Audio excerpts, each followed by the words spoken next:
La belle échappée.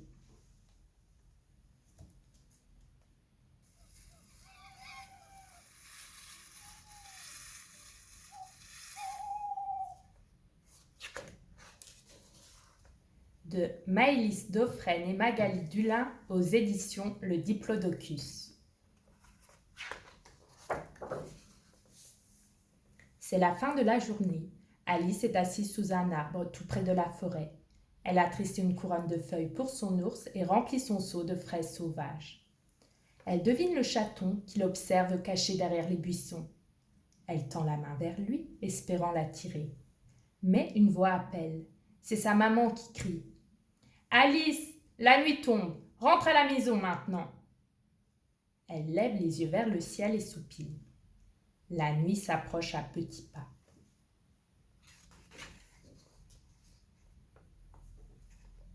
Alice guette par la fenêtre de sa chambre. Elle aime beaucoup cette heure de la journée où les couleurs changent, où tout devient plus mystérieux. Elle aurait tellement voulu rester encore un peu dehors, mais sa maman n'est pas d'accord. Le petit chat est là, juste à côté d'un arbre. Alice le regarde, le chat regarde Alice.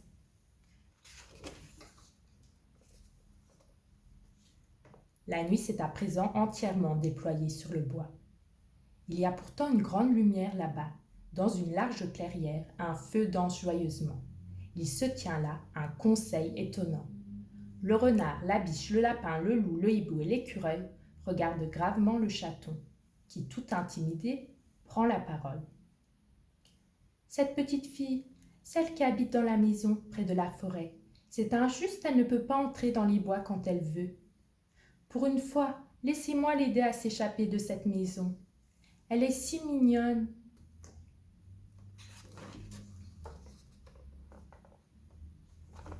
Les animaux grognent et s'agitent. Tous parlent en même temps. Ces petits hommes, si on ne leur donne pas tout de suite de bonnes habitudes, ensuite ils font n'importe quoi, dit le renard. Elle viendra réclamer à manger et nous volera nos noisettes, affirme l'écureuil. Elle salira la forêt comme ils le font tous, proteste la biche. Elle doit s'habituer dès maintenant à dormir dans son lit, insiste le hibou.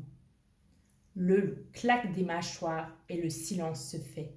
Bon, petit, la nuit va être belle, et c'est vrai qu'il est un peu cruel de laisser cet enfant enfermé chaque soir. Mais écoute-moi bien, c'est juste pour cette fois. Tu ne viendras pas nous demander ça tous les soirs. Le chaton fait une cabriole et s'écrie. D'accord, monsieur loup, merci.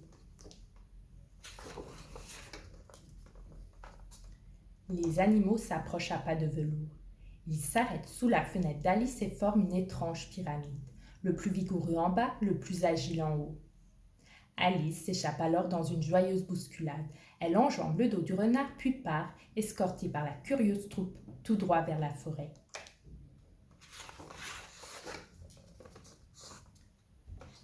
Le chaton prend alors la tête d'une folle farandole.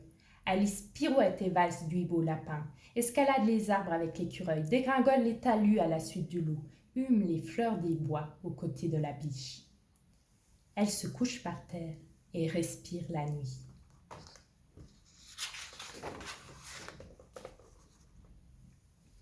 La nuit pâlit déjà. La petite troupe a rejoint la maison. Alice enlace le cou du renard, puis la pyramide se reforme tant bien que mal, parce que tous ont beaucoup dansé et sauté. Alice grimpe jusqu'à sa fenêtre. À genoux sur son lit, elle devine les ombres de ses nouveaux amis qui se glissent dans le bois.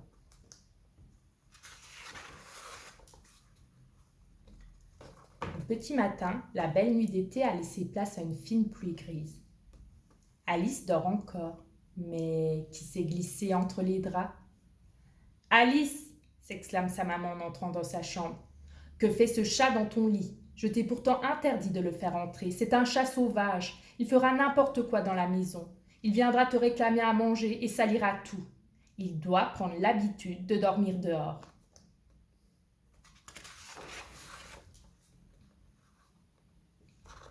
Oh, maman, regarde, il pleut dehors. Juste pour aujourd'hui, s'il te plaît. Il est si mignon. Bon, Alice, c'est vrai que c'est un peu cruel de le laisser sous la pluie. Mais écoute-moi bien, c'est juste pour cette fois. Tu ne me demanderas pas ça tous les matins.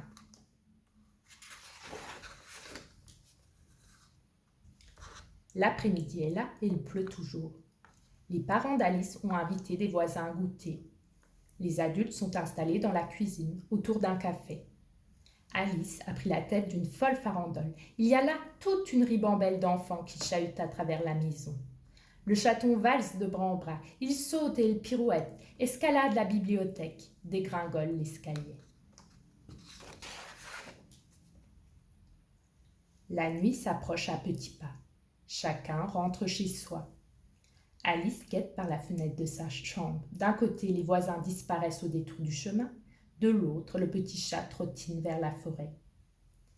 Quelle nuit, pense Alice en observant le chaton qui s'éloigne. Quelle journée, pense le chaton en regardant Alice qui l'observe. Alice et le chaton sentent leurs yeux s'alourdir. Comme je vais bien dormir cette nuit, pense-t-il en même temps.